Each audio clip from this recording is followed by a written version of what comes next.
안녕하세요. 저는 업로드 컴퍼니 공동 창업자인 강승구 부대표라고 하고요. 저희는 이제 미국의 나스닥 상장사인 스트래티지 그리고 비트코인 매거진이 운영하는 비트코인 폴 코퍼레이션에 국내 최초로 가입한 기업이기도 하고요. 국내에서는 이제 비트코인 적립식 투자 서비스 비트세이빙과 이제 해외에서는 소수력 발전 공급 그리고 잉여 전력을 비트코인 채굴하는 사업하고 있습니다. 반갑습니다. 현재 비트코인 시장 상황 좀 말씀드려 보려고 하고요. 또한 이제 보시면 비트코인 같은 경우는 너무 잘 아시겠지만 말씀드렸던 마이크로 스트래티지라는 기업을 위시해 가지고 기업들에서 이제 계속적으로 비트코인을 보유하려는 흐름들이 좀 만들어지고 있다라고 보시면 좋을 것 같아요. 미국에는 이제 나스닥 상장사의 스트래티지를 필두로 해 가지고 세밀러 사이언티픽 그리고 이제 채굴 기업들 다양한 기업들이 계속적으로 비트코인을 보유하는 전략들을 사용하고 있고요. 한국은 아직 시작을 못했지만 바로 옆 나라 일본에서는 메타플래닛이라는 이제 기업이 비트코인을 전략적으로 보유하는 것들을 계속적으로 실행을 해나가고 있어요. 사실 한국에서도 그런 전략을 실행을 하려고 했던 회사가 있죠. 넥슨이라는 회사고요. 한국에서 못하니까 넥슨 재팬에서 일본 지사에서 비트코인을 샀었고 당시에 이제 1717개 비트코인을 샀었는데 아직까지 팔지 않고 있고요. 현재는 일본에 있는 메타플래닛이라는 회사가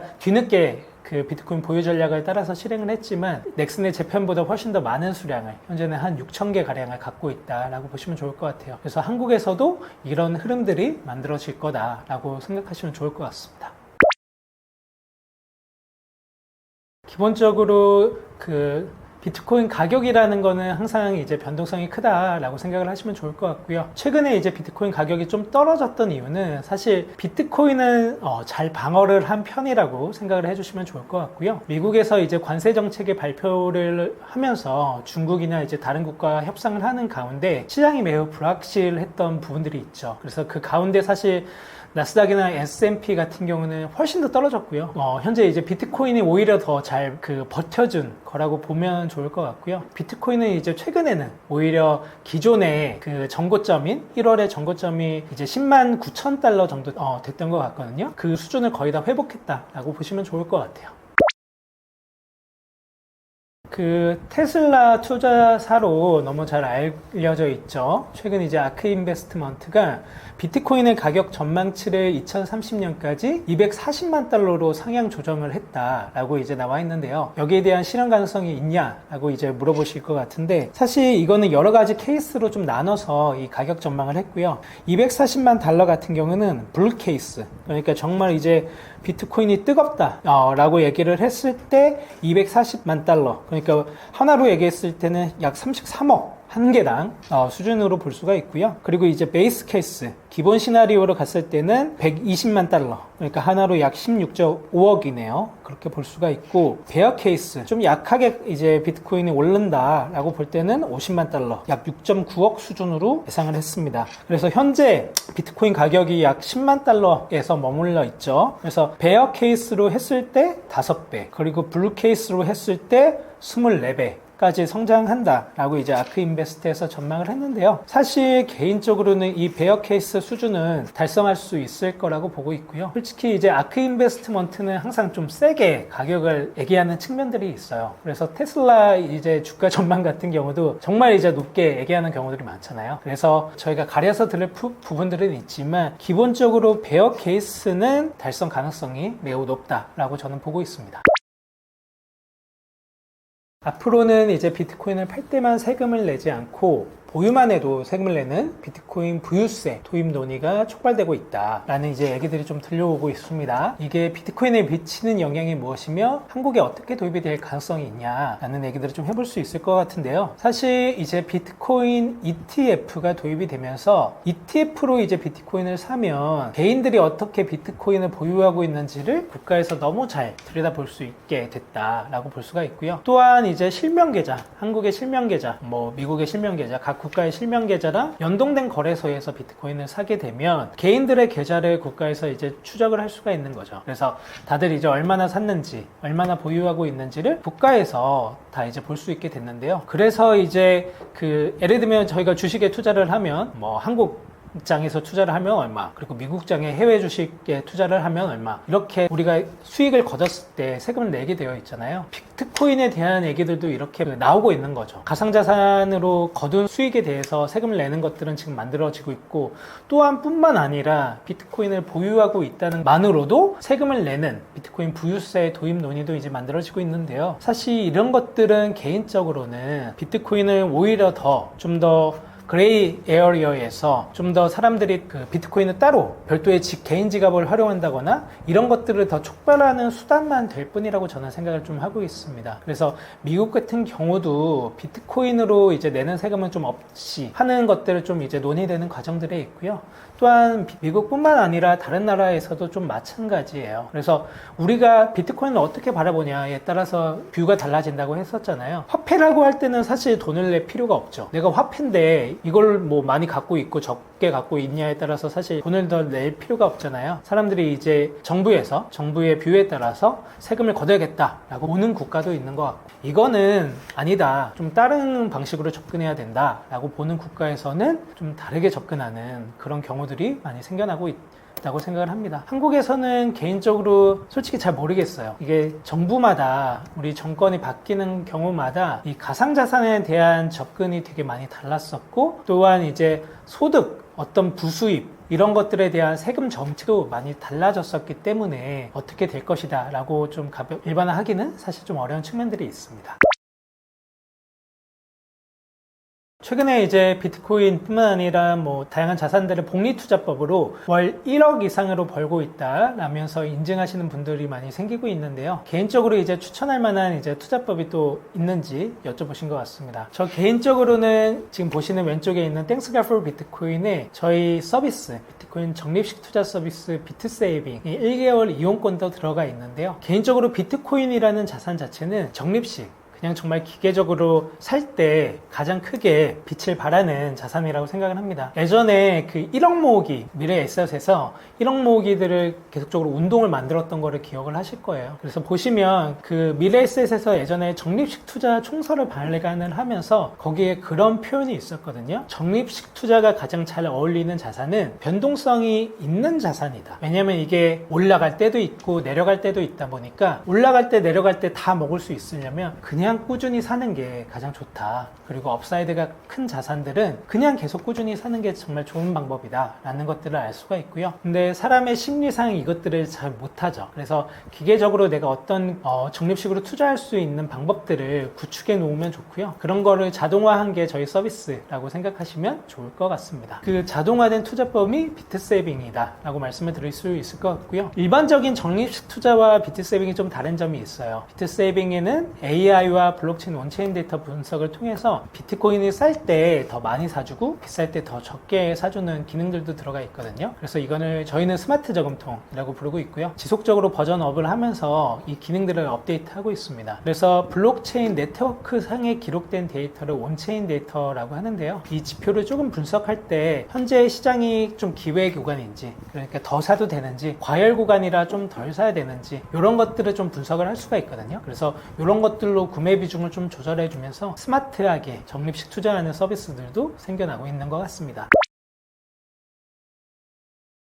하반기 비트코인 전망, 저는 좋게 보고 있습니다. 기본적으로 5월과 6월은 5월과 6월이라고 하니까 상반기이긴 하네요. 5월과 6월이 특히나 좀 더 좋은 흐름일 거라고 생각을 하고요. 5월 이제 27일에서 29일 사이에서는 비트코인 라스베가스라는 이제 미국에서 가장 큰 비트코인 행사가 열립니다. 작년에는 이제 비트코인 2024 내슈빌이라는 행사에서는 현재는 이제 트럼프 대통령이지만 당시에는 후보였던 이제 트럼프 후보가 나와서 미국이 이제 압수한 비트코인을 팔지 않겠다, 그리고 게리 겐슬러를 해고하겠다 라는 등의 이제 발언들을 하면서 비트코인 가격이 상당히 많이 뛰었던 것들을 볼 수 있으실 거예요. 올해는 이제 트럼프는 나오지 않지만 뭐 깜짝으로 갑자기 나올 수도 있겠죠. 제이디 벤스 미국의 부통령은 이제 해당 행사에 참석을 하기로 했고요. 그래서 어떤 이제 어나운스들이 이번 행사에서 있을지도 좀 많이 기다려지기도 하고요. 6월 같은 경우는 이제 금리 인하에 대한 기대감들도 좀 올라오면서 유동성이 어떻게 좀 더 풀릴지들을 많이 주목을 하고 있는 것 같습니다.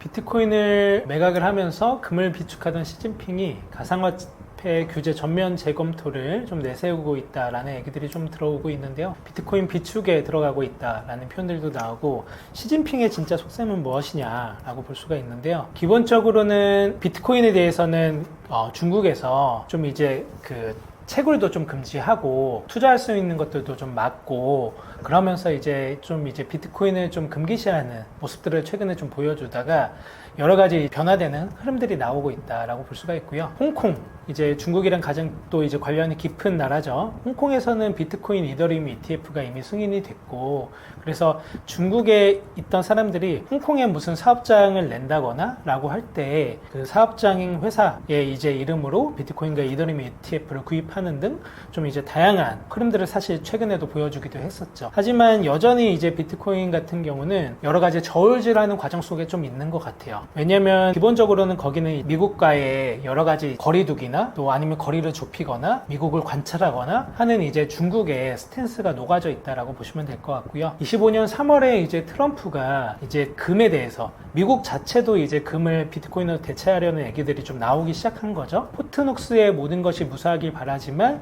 그곳에 금이 제대로 없으면 화가 날 것이라고 트럼프가 얘기를 했었고요. 실제로 이 함의는 뭐냐면, 저희가 이제 포트녹스가 이제 금을 비축하는 장소인데 금을 이제 재고 실사를 한 게 70년 정도 전이에요. 그러니까 금이 정말 이제 무사히 있길 바란다라고 하지만 그 함의 의중 속에는 금이 무사히 있지 않을 것이다 라는 함의를 주죠. 그래서 금을 비트코인으로 대체할 것이다 라는 함의를 미국이 정말 계속적으로 주고 있다라는 얘기들을 저희가 볼 수 있고요. 최근에는 미국 정부에서 그런 얘기도 했죠.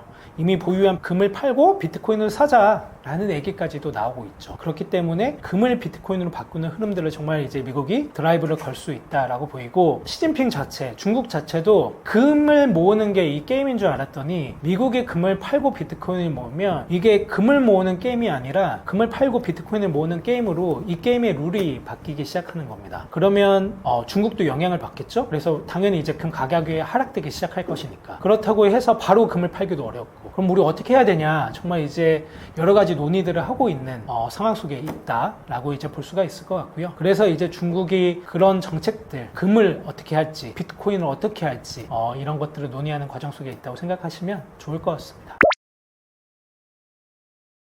비트코인을 전략적으로 비축하는 자산, 트럼프가 인정을 했다라고 말씀을 드렸었죠. 특히나 이제 비트코인 2023 내슈빌 작년에 이제 행사에서 압수한 비트코인을 팔지 않겠다라고 선언을 했고, 올해 3월에 그 행정명령에 서명을 하면서 비트코인 20만 개는 지속적으로 미국이 들고 가는 자산이 됐습니다. 그리고 앞으로 100만 개를 5년간에 걸쳐서 살지는 논의하는 과정 속에 있고, 이거를 이제 국민들의 세금으로 걷어서 사는 거는 좀 이제 논의가 필요하겠지만 앞으로 지속적으로 비트코인을 보유하려는 흐름들이 만들어지고 있다라고 보시면 좋을 것 같고요. 트럼프의 속셈은 무엇이냐라고 본다면, 기본적으로 비트코인이라는 자산을 인정함과 동시에 달러를 강화하려는 흐름들을 또한 같이 만들고 있죠. 그래서 크립토라고 해서 이제 크립토 전체 이제 시장 자체를 부밍하는 흐름들도 같이 만들어 줬었죠. 특히나 이제 임기 트럼프가 정권에 들어오기 전에 본인의 이름과 와이프의 이름으로 된 민코인도 발행을 하면서 정말 이제 그 가격이 빵 뛰는 흐름들을 보여주기도 했었는데요. 그게 실제로 이제 크립토라는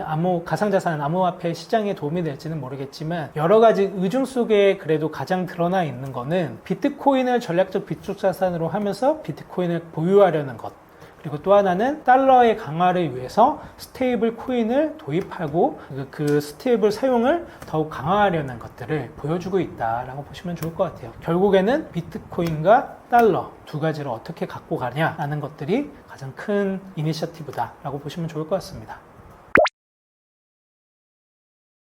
비트코인으로 이제 중국을 압박하려는 트럼프의 계획이 앞으로 어떻게 될 것이냐라고 보신다면, 아까도 말씀드렸듯이 이 게임의 룰이 바뀌고 있죠. 처음에 이 룰은 내가 이제 우리의 화폐가 가치가 하락을 하니까 금을 계속 모으자라는 것들로 이제 얘기들이 되어 있었죠. 근데 이 게임이 금에서 이제 비트코인으로 바뀌기 시작한 겁니다. 그래서 그 드라이브를 미국이 먼저 걸었고, 압수한 것도 팔지 않고 5년간 계속적으로 보유하려는 흐름도 만들고 있고, 국가뿐만 아니라 기업에서도 비트코인 비트코인을 계속적으로 사서 모으고 있고 기업과 기관, 개인들이 계속적으로 비트코인을 사는 흐름들을 보이고 있습니다. 그러니까 이 흐름을 미국이 먼저 만들었죠. 이 흐름을 미국이 만들다 보니까 비트코인과 금이 장기적으로 봤을 때는 금이 비트코인으로 넘어올 게 너무나 자명해 보이죠. 그렇다면 금을 모으기 싸움에 이제 가장 크게 동참했던 중국 같은 경우는 이제 난리가 난 거죠. 우리 비트코인 채굴도 금지했었는데, 비트코인 모으는 것도 이제 금지했었는데, 이런 상황에서 우리가 이제 어떻게 해야 될 것인가 라는 것들을 긴박하게 논의하고 있는 상황이다 라고 볼 수가 있을 것 같고요. 중국이 이 게임에 어떻게 참전을 할지가 되게 이제 또 재밌는 관전 포인트가 될 거다.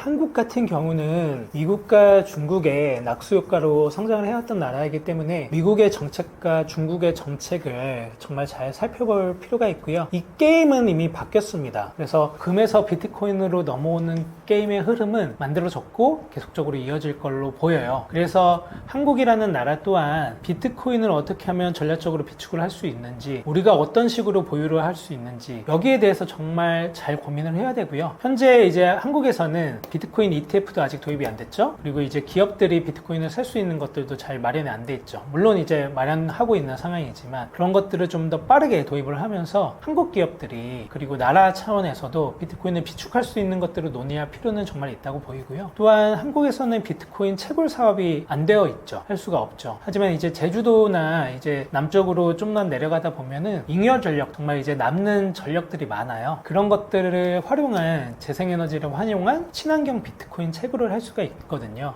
그래서 전기라는 거는 사실 되게 간헐적입니다. 그래서 언제 여기에서 전기가 100이 필요하다고 해서 전기를 100을 생산하는 게 아니라 항상 더 오버캐파에서 생산을 하기도 하고 좀 더 모자라기도 하고, 그래서 모자랄 때는 저장 장치를 이용해서 비축을 하기도 하고, 이렇게 됩니다. 그러면 오버캐파에서 이제 더 많이 생산하는 전기는 비트코인으로 채굴을 할 수가 있어요. 그래서 이런 사업들이 현재 이미 미국에서는 나스닥 상장사인 비트코인 채굴 기업들이 15개 정도가 되거든요. 거기서는 비트코인 채굴을 정말 열심히 하고 있고요. 또한 이제 일본의 공기업에서도 비트코인 채굴을 하고 있고, 부탄이라는 나라에서는 GDP의 3분의 1을 비트코인 채굴 사업으로 대체하는 걸로 볼 수가 있거든요. 한국 같은 경우도 지금 재생에너지 얘기들 많이 나오잖아요. 이 재생에너지 산업의 하나의 축이 비트코인 친환경 채굴이 될 수가 있습니다. 그래서 이런 것들을 만들어갈 수 있는 것들을 좀 보면 좋을 것 같다라고 생각을 하고 있고요. 비트코인을 전략적으로 보유하는 것, 비트코인 산업을 장려하는 것, 이 두 가지를 좀 고려해보면 좋을 것 같습니다.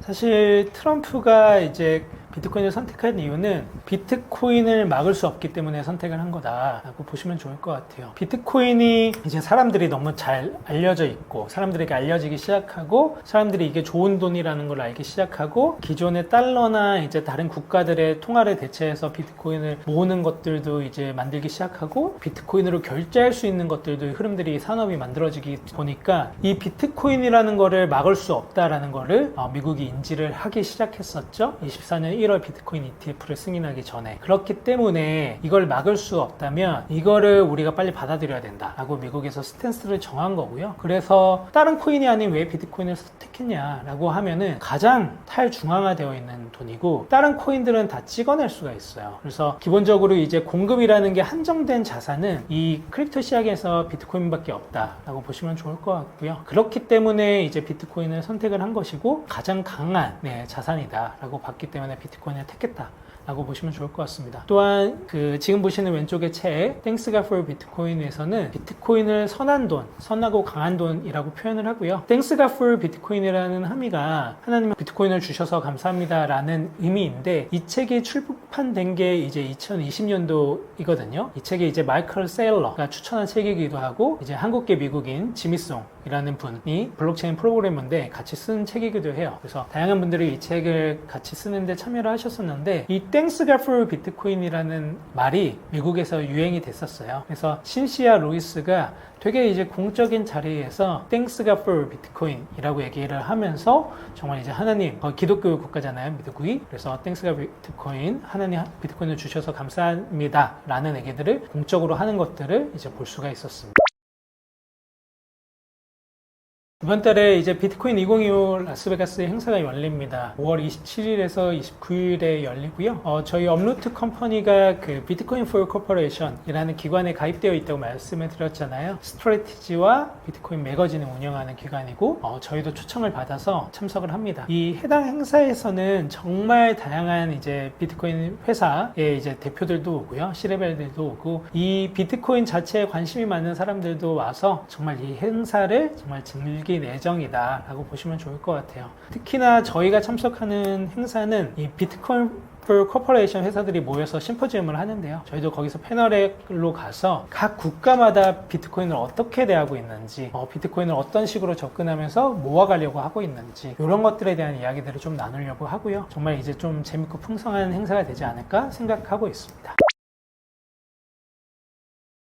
이제 강남 길거리에 코인 환전 ATM 기계들이 좀 많이 생겼다고 하죠. 그리고 이제 기사랑 보도자료, 영상들을 보면 거래량이 이제 85조를 넘겼다고도 하는데요. 어떤 코인으로 거래를 하고 있고 거래 방식이 어떻게 되는지, 또한 수수료는 어느 정도 되는지 좀 많이 궁금해 하실 것 같은데요. 우선은 저도 해당 영상을 좀 찾아봤습니다. 그래서 거래량이 85조라고 하는데 인용했던 자료를 보면 사실 5대 가상자산 거래소, 5대라고 하면 그 업비트, 빗썸, 코인원, 그리고 고팍스, 그리고 코빗 정도로 얘기를 하는데요. 이 5대 가상자산 거래소의 스테이블 코인 유입과 유출의 규모라고 합니다. 그래서 사실 이거를 다 더했을 때 85조라고 하는데, 요거는 ATM의 거래량과는 좀 상관이 하나도 없어요. 그래서 ATM은 이 가상자산 거래소랑은 좀 무관한 거래량이다 라고 생각을 하시면 좋을 것 같고요. 전반적으로 이 ATM을 이용하는 사람이 누구냐라고 보면은 가상자산 거래소를 이용할 수 없는 사람이다 라고 생각을 해주시면 좋고, 한국에 보통 이제 합법적으로 거주하며 외국인 등록증을 보유한 외국인들 같은 경우는 가상자산 거래소를 이용할 수가 있어요. 근데 이제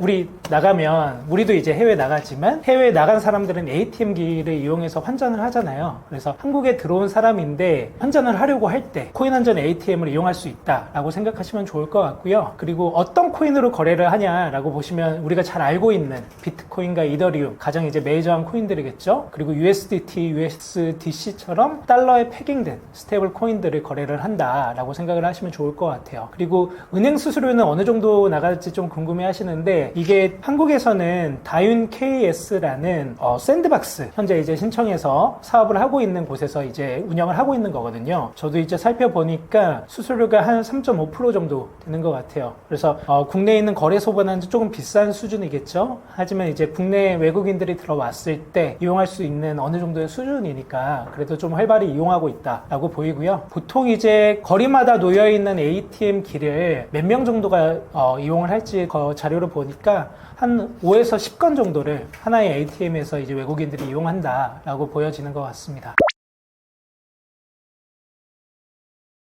최근에 그 미국의 패스트푸드 체인인 스테이크 앤 쉐이크, 스테이크랑 쉐이크를 파는 곳이겠죠? 모든 매장에서 이제 비트코인 결제를 지원하고 있다고 했는데, 비트코인 결제가 정말 가능하고 많이 이용하고 있는지 정말 많이 궁금해 하실 것 같아요. 그래서 보시면 정말 가능하고요. 보통 이제 이 라이트닝 네트워크라는 거는 제 속도로 이제 송금을 할 수 있는 비트코인의 새로운 이제 그 네트워크 방식을 활용해가지고 송금을 할 수 있는 거거든요. 그래서 이거를 그 미국 전역에 한 10,000여 개 정도의 이제 매장이 있다고 들었던 것 같아요. 거기서 다 사용을 하고 있다고 그러고, 최근에 이제 X라는 이제 플랫폼에 들어가 보면 사람들이 실제로 정말 그 매장에 방문해서 거기 보면은 이제 현금으로 내는 것도 있고 카드로 결제하는 것도 있고, 맨 하단에 비트코인으로 결제를 하는 게 되어 있습니다. 그래서 비트코인으로 실제로 결제를 하고 이제 햄버거도 먹고 칩도 먹고 이런 것들의 영상이 많이 올라오고 있는데요. 정말 이제 활발하게 좀 이용하고 있다라고 생각을 해주시면 좋을 것 같고요. 이것뿐만 아니라 라이트닝 네트워크한 그 지갑들도 많이 상용화되고 있습니다. 이미 너무나 잘 알고 계시는 그 스트라이크라고 미국의 이제 잭 멀러라는 이제 대표가 운영을 하고 있죠. 최근에는 이제 우리가 잘 아는 투자사, 한국인이죠. 미국의 소프트뱅크와 테더사, 그리고 이제 스트라이크가 같이 만든 회사도 또 있어요. 그래서 거기에 대표, 여기는 이제 그 말씀드렸던 스트래티지처럼 이제 비트코인을 전략적으로 보유하는 전략들을 취하는 곳이거든요. 거기를 이제 대표로 맡은 잭 멀러가 개인적인 회사를 운영하는 것은 스트라이크라는 회사고요. 거기서는 이제 비트코인 송금을 정말 활발하게 해주고 있고, 이런 지갑뿐만 아니라 원래도 뭐 사토시, 다양한 지갑들을 통해서 사람들이 개인 간의 송금들도 활발하게 하고 있다라고 생각해 주시면 좋을 것 같습니다. 맞습니다. 너무나 잘 알고 계시는 이 비트코인 전략 보유라고 이제 하는 기업들이 한국은 아직은 없지만 글로벌에서 많이 생겨나고 있고요. 특히나 미국에서 그 흐름을 주도를 하고 있고 지난 3월에 미국이라는 국가 자체에서도 미국의 이제 트럼프 대통령은 압수한 20만 개 비트코인 이거를 팔지 않겠다라고 행정 서명을 했습니다. 그래서 압수했던 그 비트코인은 팔지 않겠다. 하지만 이제 5년 동안 비트코인을 보유하는, 그러니까 1년에 20만 개씩 비트코인을 사는 이제 법안들에 대해서는 논의가 있었는데 이거는 좀 뒤로 미뤘거든요. 미국인들의 세금으로 사는 것이기 때문에. 하지만 최근에는 이제 뉴햄프셔에서는 그거와 같은 법안이 통과가 됐죠. 그래서 주 차원에서는 그 비트코인을 전략적으로 보유하는 것들도 실행이 되고 있고 기업에서도 비트코인을 보유하는 것들이 많이 진행이 되고 있다라고 보시면 좋을 것 같습니다. 특히나 이 흐름을 주도하고 있는 것은 미국의 그 언급드렸던 스트래티지라는 나스닥 상장사고요. 스트래티지에서는 기업들이 자기 미국뿐만 아니라 전 세계 기업들이 비트코인을 전략 보유할 수 있도록 스트래티지와 비트코인 매거진이 비트코인 for Corporation 이라는 기관을 만들어서 각 국가의 상장사들이 비트코인을 전략적으로 보유할 수 있도록 전방위적으로 돕고 있다라고 보시면 좋을 것 같습니다. 이런 상황 속에서 한국이 코인을 태하는 태도가 어떨지도 궁금해 하시는데요. 사실 최근에 이제 대통령 선거 준비를 하면서 각 정당에서 비트코인에 대한 얘기들도 많이 나오는 것 같고요. 특히나 이제 비트코인 ETF 도입 같은 경우는 좀 더 빠르게 이루어질 것 같고 저희 이제 코스닥 코스피 상장사에서도 비트코인을 보유할 수 있는 법안들이 마련이 되고 있다라고 보시면 좋을 것 같습니다. 아직 코인 관련 규제가 정확하게 정해지지 않고 있다라고 하면 정해지지 않은 범위도 있고요. 정해진 범위도 있고 그렇게 볼 수가 있는 것 같습니다. 한국에서는 사실 코인이라고 하면 처음에는 좀 투기적으로 생각했던 부분들이 있어요. 특히나 ICO라는 코인을 누구나 발행할 수 있는 그런 단계의 코인이 이제 사업을 처음 시작했던 것들이 있습니다. 그 당시에는 누구나 코인을 발행했고 정말 제대로 검증되지 않은 프로젝트들, 사람들에게 이제 코인을 팔기만 하고 어느 정도 가격이 튀었을 때 실제로 이제 그 프로젝트는 이루어지지 않는 그런 경우들이 정말 많았죠. 그리고 또한 이제 한국의 프로젝트였죠. 테라 루나 같은 사태도 불과 3년 전에 있었다라고 보시면 좋을 것 같아요. 테라 루나는 이제 한국인들 뿐만 아니라 글로벌적으로도 문제가 많이 됐었죠. 그래서 그런 사태가 있다 보니까 기본적으로 코인에 대해서 좀 네거티브하게 생각하는 측면들이 많았던 것 같습니다. 그래서 코인을 발행한다고 할 때 이 사람들이 어떻게 이 규제와 범위 안에서 코인을 발행해야 되는지 이런 논의들은 최근에 좀 더 이루어지고 있는 것 같고요. 특히나 2만 개, 3만 개의 가상자산 중에서 비트코인 자체는 좀 이제 24년 1월에 미국에서 비트코인 ETF 승인이 되면서 다른 코인들, 다른 가상자산과는 다르게 좀 독보적인 자산으로 인정을 받고 있다라고 생각하시면 좋을 것 같아요. 그래서 개인적으로도 기본적으로 비트코인과 다른 가상자산은 좀 구분해서 보는 게 좋고요. 비트코인은 디지털 금이라고도 얘기를 하고 정말 이제 새로운 자산이죠. 기본적으로 우리가 얘기했듯이 투기로 이 자산을 봤다면 그 이후에는 투자로 이 자산을 접근을 했었고요. 최근에 미국에서는 이 자산을 전략적으로 비축하는 리저브라는 표현을 쓰면서 전략적 비축 자산으로 대하고 있다라고 보시면 좋을 것 같습니다. 돈의 역사라고 하면 사실 이 책, Thanks God for Bitcoin이라는 책에서 돈의 역사가 되게 잘 나와 있습니다. 이 책은 2020년도, 2021년도에 미국에서 나왔던 책인데요. 성경을 기준으로 해서 돈이 어떻게 흘러왔는지를 잘 얘기를 해주거든요. 그래서 예수님이 사셨던 그 시대에도 돈이 존재했습니다. 당시에는 데나리온이라는 화폐가 존재했고요. 그 데나리온이라는 화폐는 은이랑 가치가 연동이 되어 있었어요. 그래서 처음에 데나리온을 발행했을 때 은이 상당수의 함량이 들어가 있었는데 시간이 흐르면서 이 데나리온에 들어가는 은의 함량이 줄어들기 시작합니다. 그래서 이 데나리온의 가치와 은이 잘 연결이 되지 않기 시작하는 거죠. 이 사례를 사실 저희는 금이라는 사례에서도 좀 생각해 볼 수가 있습니다. 그래서 달러와 금이 처음에는 좀 연동이 되었었잖아요. 하지만 이제 1971년도에 금본위제가 폐지가 되면서 달러는 금에 연동되지 않고 자유롭게 미국에서 찍어낼 수 있는 자산이 됐죠. 그래서 최근에는 이 화폐의 가치 자체가 계속적으로 떨어지는 것들을 볼 수가 있어요. 근데 이 돈의 역사가 물론 그 돈에서 코인으로 넘어갈 거냐라고 하면은 일반화하기는 어려운 측면들이 있습니다. 대부분의 코인들 자체가 기존의 돈처럼 중앙화되어 있고 그 위에 이걸 발행한 사람이 찍어낼 수 있고 어떤 것과 가치가 연동되어 있지 않기 때문에 대부분의 코인들은 가치가 없다라고 볼 수가 있고요. 비트코인은 좀 다른 특성을 갖고 있습니다. 한정된 공급량이 있고 정말 이제 블록체인 시스템 안에서 분산화되어 있고 그리고 누구나 이 시스템에 참여를 할 수 있기 때문에 노드로 참여를 할 수 있기 때문에 정말 가장 탈중앙화된 자산이라고 볼 수가 있는데요. 그래서 이제 기존의 그 금을 미국이 이제 전략적으로 비축하는 자산이었다면 비트코인으로 넘어가고 있는 흐름이다라고 보시면 좋을 것 같고요. 미국은 금을 대체제로서 생각하고 있는 것은 저는 아니라고 생각을 하고요. 우리가 대체제 보완제로 설명을 많이 하잖아요. 미국은 달러를 계속적으로 강화를 하고 싶을 겁니다. 그래서 달러라는 자산과 커런시와 화폐와 비트코인이라는 자산과 화폐의 속성을 동시에 갖고 있는 이 돈을 둘을 같이 보완하면서 사용할 수 있는 것들을 장기적으로 계획하고 있다라고 보시면 됩니다. 월급으로 코인을 달라고 하는 외국인 노동자들이 늘어나고 있는 추세다라고 이제 목소리들이 많이 들려오는데요. 사실 이거는 저는 이미 다른 나라에서 많이 경험을 했었던 것 같습니다. 제가 이랜드라는 회사에서 한 6년 정도 근무를 했었고 당시에 베트남의 주재원으로 있었는데요. 최근에 이제 제가 작년에 베트남에 3개월 정도 나갔었는데 월급을 거기서는 이제 달러에 패깅된 스테이블 코인이 있다고 말씀을 드렸죠. USDT나 USDC나 그걸로 받는 경우들이 상당히 많아요. 그래서 기존에 우리가 이제 화폐, 그 나라의 자국 화폐, 예를 들면 베트남에는 동이 있죠. 한국에는 원이 있고요. 미국은 달러가 있고. 근데 이제 그 USDT나 USDC 같이 스테이블 코인으로 받는 경우들이 좀 많이 생겨나고 있다라고 보면 좋을 것 같고요. 이 이유 중에 또 하나는 예를 들면 우리 한국에서는 크게 해당 사항이 좀 없을 수도 있겠지만 저희가 이제 소프트웨어를 수출한 나라 중에 남미의 페루라는 나라가 있어요. 남미 페루 옆에는 엘살바도르도 있고 그리고 아르헨티나도 있고 다양한 남미 국가들이 있는데요. 엘살바도르는 이제 비트코인을 법정화폐로 지정을 했던 나라죠. 그리고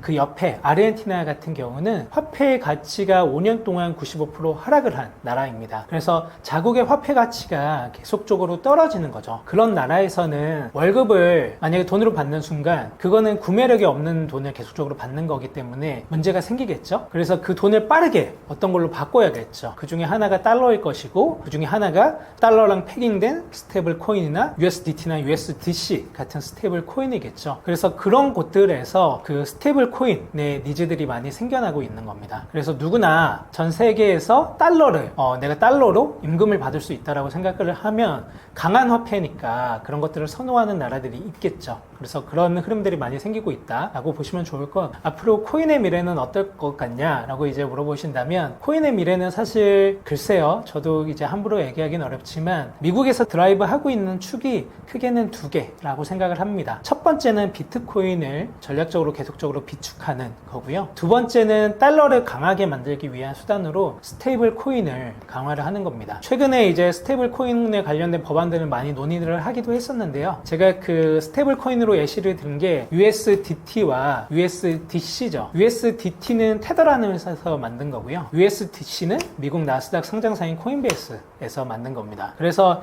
USDT 같은 경우는 사실 미국에서 감시를 하기가 어려운 구조였어요. 이게 달러랑 패깅되어 있는 돈인데 스테이블 코인이 얘네가 진짜 정말 미국 국채를 그만큼 들고 있는지 발행한 것만큼 그래서 미국에서 항상 테더를 좀 감시하기를 원했었거든요. 그래서 이번에 스테이블 코인 법안을 만들면서도 이 달러를 발행하는 것들을 좀 더 자유롭게 하면서 미국 안에서 미국의 규제를 따르면서 할 수 있도록 많이 법안들이 만들어지고 있습니다. 그래서 그런 것들을 논의하고 있는 과정에 있다라고 봐주시면 좋을 것 같습니다.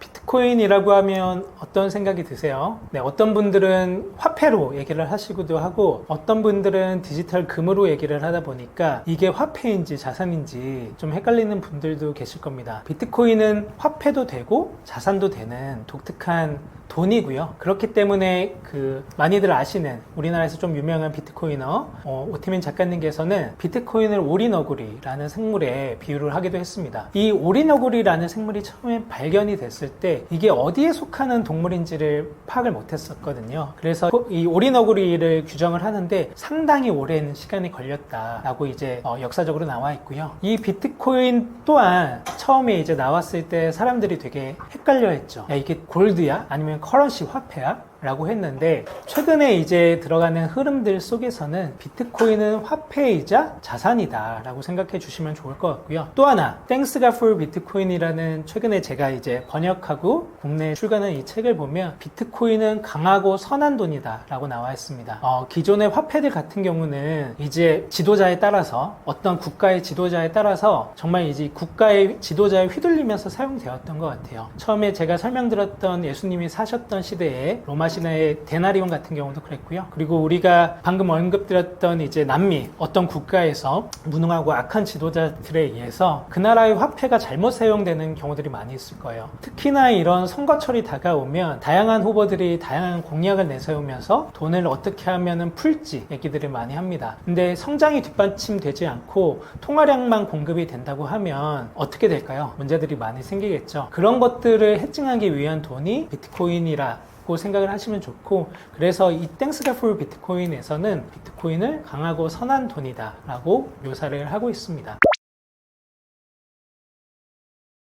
텍사스에서 가상화폐 준비급 비축법이 통과되어 트럼프 5대 암호화폐 비트코인, 이더리움, 리플, 솔라나, 카르다노가 결정되었습니다. 이에 따라 암호화폐를 공식 금융 시스템에 통합하려는 움직임이 확산되고 있다고 보이는데요. 비트코인에 어떤 영향을 끼치나요? 우선적으로 이제 트럼프가 대통령이 되고 나서 크립토 서밋이라는 거를 열었었어요. 그리고 당선이 되고 나서 파티도 했었고요. 당시에 이제 다양한 이제 코인 재단 그 대표들이 나와서 같이 행사를 즐기기도 했었는데요. 백악관에 초청을 했을 때 이제 그 기준은 사실 나중에 언급을 하기도 했지만 그냥 시총순으로 뽑았다라고 얘기를 했었습니다. 그래서 비트코인은 이제 대장이 없잖아요. 그래서 마이클 셀러가 가가지고 비트코인 쪽은 대신을 했었고, 뭐 이더리움 비탈릭 부텔리는 오지는 않았던 것 같고, 리플이랑 솔라노, 카르다노 뭐 대표들도 왔던 것 같고, 그래서 사실 시총순위로 뽑았기 때문에 크게 의미 없다라고 얘기를 했었는데, 사실 보시면 이제 트럼프 입장에서도 그 부담이 될 수가 있습니다. 내가 어떤 코인을 밀어주는 모양으로 좀 보일 수가 있잖아요. 그래서 그런 것들이 부담이 될 수가 있고, 그래서 이제 단순하게 그냥 시총순으로 뽑은 거야 라고 이제 얘기를 할 수가 있고요. 또한 이제 미국에서는 그 로비가 합법이잖아요. 그래서 트럼프가 대통령이 되는데 크게 기여를 했던 코인들이 있습니다. 그래서 그런 코인의 이제 그 발행자이자 대표들 같은 경우는 특별하게 그 행사들에도 초청을 또 많이 받죠. 그런 모습들을 좀 볼 수가 있고요. 이런 것들이 어떤 시스템을 좀 보여주냐라고 얘기를 한다면, 이 체인들은 사실 좀 멀티 체인으로 활용을 할 수가 있어요. 그래서 USDT나 USDC 달러에 이제 패킹된 스테이블 코인을 발행한다고 할 때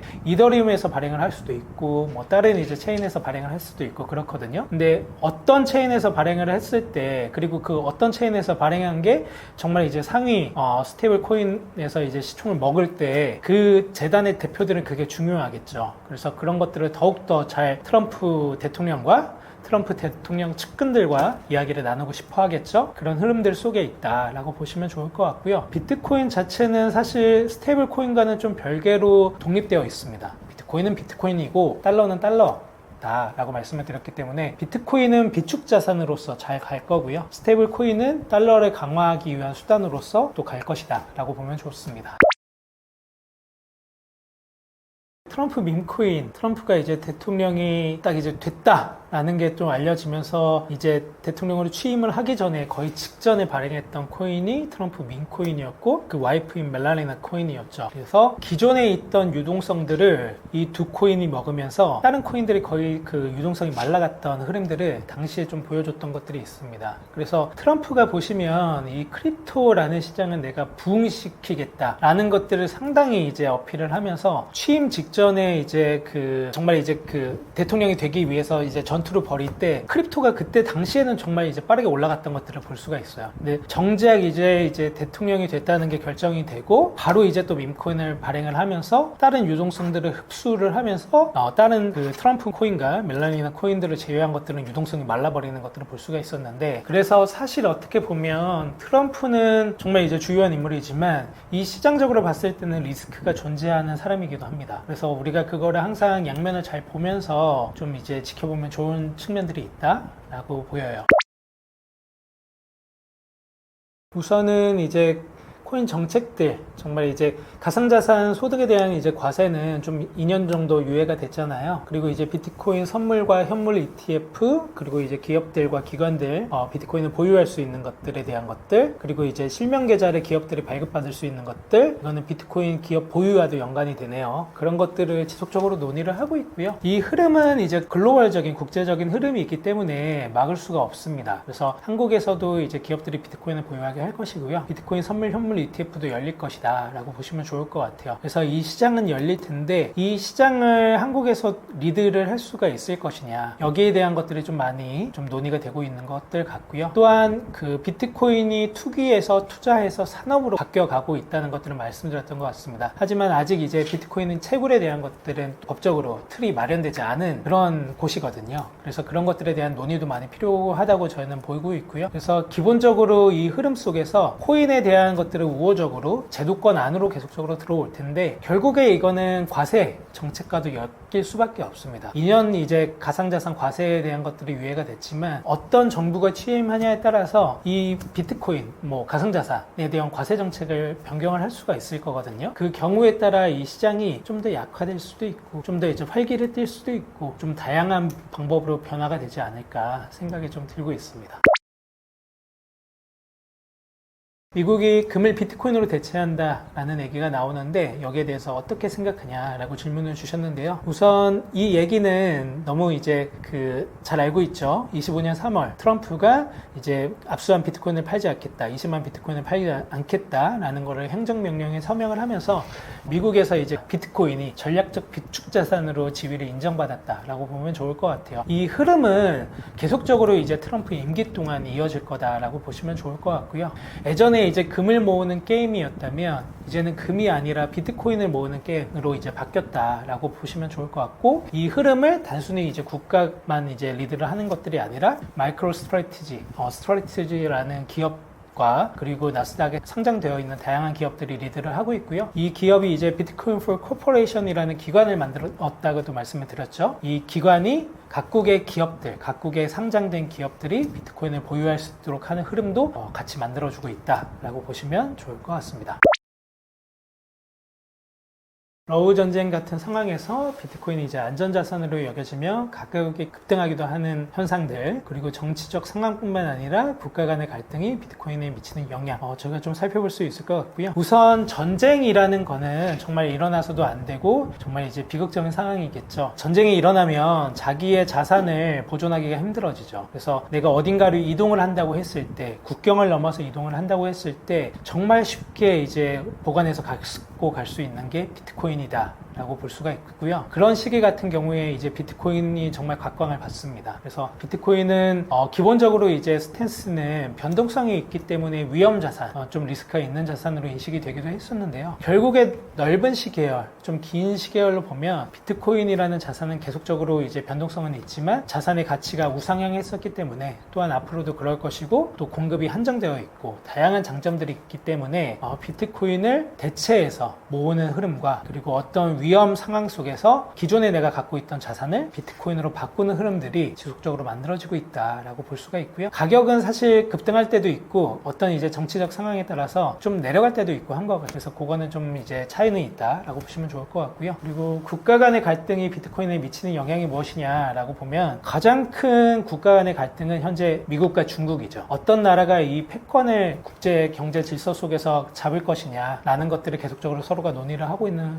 상황 속에 있고요. 비트코인도 그 경쟁 속에, 그 논쟁 속에 같이 포함이 되어 있습니다. 현재 이제 미국을 포함한 전 세계 국가에서 가장 많이 사용하는 비트코인 채굴기가 중국의 제품이죠. 그래서 90% 이상의 시장 점유율을 차지를 하고 있고, 실제적으로 봤을 때 이 채굴 시장을 만약에 들여다본다고 하면은 이 채굴 시장의 점유율은 중국이 쥐고 있어요. 그래서 어떻게 보면 미국에서도 이건 리스크가 될 수가 있죠. 그래서 최근에 이제 관세 정책도 많이 발표가 되면서 어떻게 보면 이제 미국 미국에서 직접적으로 채굴기를 생산하는 흐름들도 보여주고 있거든요. 그래서 미국에 상장되어 있는 마라홀딩스 같은 경우는 직접적으로 이제 채굴기를 만들려는 노력들을 하고 있고요. 그리고 잭도시가 설립한 블락이라는 기업에서도 본인들이 이제 채굴기를 만드는 흐름들도 보여주고 있어요. 그래서 비트코인은 어떻게 보면 이제 투자에서 산업으로 넘어가고 있는 단계에 있고, 국가의 패권을 좌지우지할 수 있는 정도의 그 산업으로 넘어왔기 때문에 이 산업에서 어떻게 우리가 우위를 점할 것인가가 각 국가 간에 되게 중요한 논의가 되고 있고요. 그래서 비트코인을 빨리 많이 보유하려는 흐름들이 있는 겁니다. 그래서 미국은 압수한 비트코인을 팔지 않는 것이고, 미국에 상장되어 있는 마이크로 스트래티지 같은 경우는 비트코인을 계속적으로 정말 사거든요. 그래서 산 비트코인을 팔지 않고 보유를 하고 있고요. 이 게임에 빨리 들어와서 진입해서 계속적으로 선점하고 승기를 독식하기 위해서 드라이브를 걸고 있다라고 보시면 좋을 것 같습니다. 비트코인이 정말 강하고 선한 돈이다 라는 것을 이 영상을 쭉 보시면서 이해하셨을 거라고 생각을 합니다. 그래서 비트코인은 정말 잘 꾸준히 오랫동안 모으면 좋은 자산이고요. 저희 비트세이빙이라는 서비스가 비트코인을 적립식으로 투자하면서 잘 모을 수 있는 그런 서비스이기 때문에 Thanks God for 비트코인들 읽어보시고, Thanks God for 비트코인에 있는 비트세이빙 1개월 이용권도 잘 이용하시면서 비트코인을 잘 모아가시기를 바랍니다. 감사합니다.